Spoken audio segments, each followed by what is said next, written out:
Hello, welcome to our second day coverage here at the Lodging Conference. I'm Bryan Wroten, reporter with Hotel News Now, here with Jeff Higley, our editorial director, and Danielle Hess, our reporter.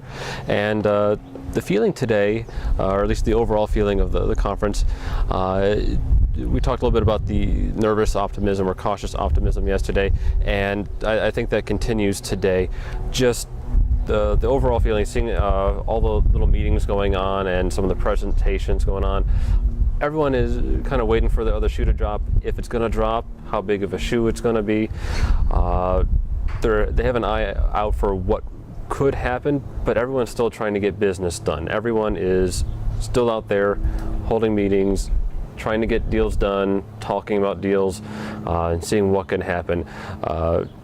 The numbers maybe aren't as great as they used to be, but when you compare any year to 2015, which is the greatest year for the hotel industry on record, anything is going to look a little bit worse than that.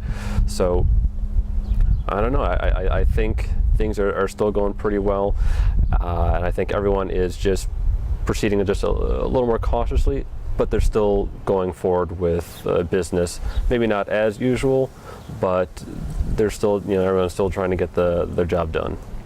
Jeff, Danielle, what do you think?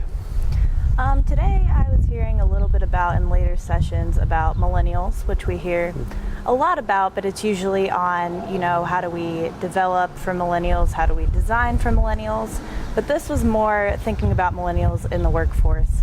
I was just hearing a lot about how, millennials want to work for a company that they believe in, and so it doesn't necessarily mean that you need to pay them a ton of money to have them stay at your company. It's just you need to give them something to believe in, and they'll stay with your company. So I think that's important for hoteliers to think about going forward. Yeah, Bryan, I think for the most part I agree with you. I will say that I do think it's business as usual, and I measure that by the news coming out of this conference and what's going on. We had on Monday we had Best Western launching Sure Stay hotels, aimed at the franchise community.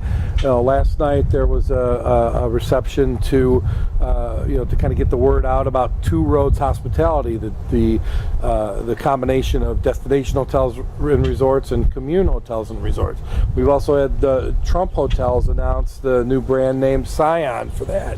So to your point, yeah, people are still kind of thinking, somewhere down the road there's issues, but until those issues really affect me on a day-to-day basis, we're going to still do business as usual. We're going to start planning for things. I continue to hear that we are at the peak of the value cycle, and if a hotel owner is thinking of selling, now would be the time to do that. So that's really, again, kind of a business as usual mentality of getting the right the right thing in play at the right time of the cycle, and that's what it seems to be to me. I mean, how do you think about that?